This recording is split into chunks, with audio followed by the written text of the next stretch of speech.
Franchement, The Batman, c'est vraiment un film à part. Dès le début, tu comprends que ce ne sera pas le Batman classique avec des blagues ou des scènes spectaculaires toutes les 2 minutes. Là, on est dans une ambiance très sombre, très lente, presque oppressante. Gotham est montré comme une ville malade, gangrenée par la corruption, la violence et le crime. Il pleut presque tout le temps, les rues sont sales, dangereuses, et les criminels n'ont peur de rien. Sauf d'une chose, Batman. Batman, justement, est encore au début de sa carrière.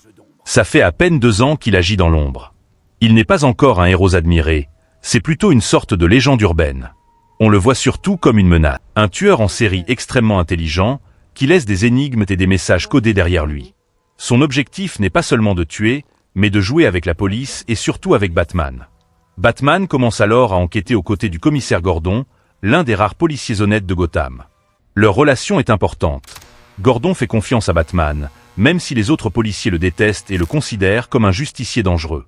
Ensemble, ils suivent les indices laissés par le Riddler, décryptent ses énigmes et découvrent peu à peu que chaque victime est liée à un immense réseau de corruption. À chaque meurtre, le Riddler révèle des secrets cachés sur les élites de Gotham.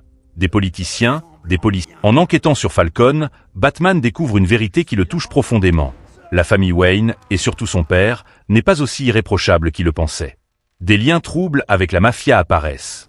Bruce Wayne commence alors à douter de son héritage, de son rôle, et même de la raison pour laquelle il est devenu Batman.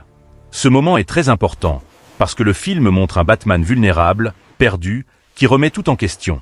Pendant ce temps, le Riddler continue son jeu. Il ne se cache même plus. Il poste des vidéos, parle directement à la population, et se présente comme quelqu'un qui veut la vérité et la justice. Ce qui est troublant, c'est qu'il se voit comme une sorte de justicier, un peu comme Batman. Il pense qu'ils sont pareils.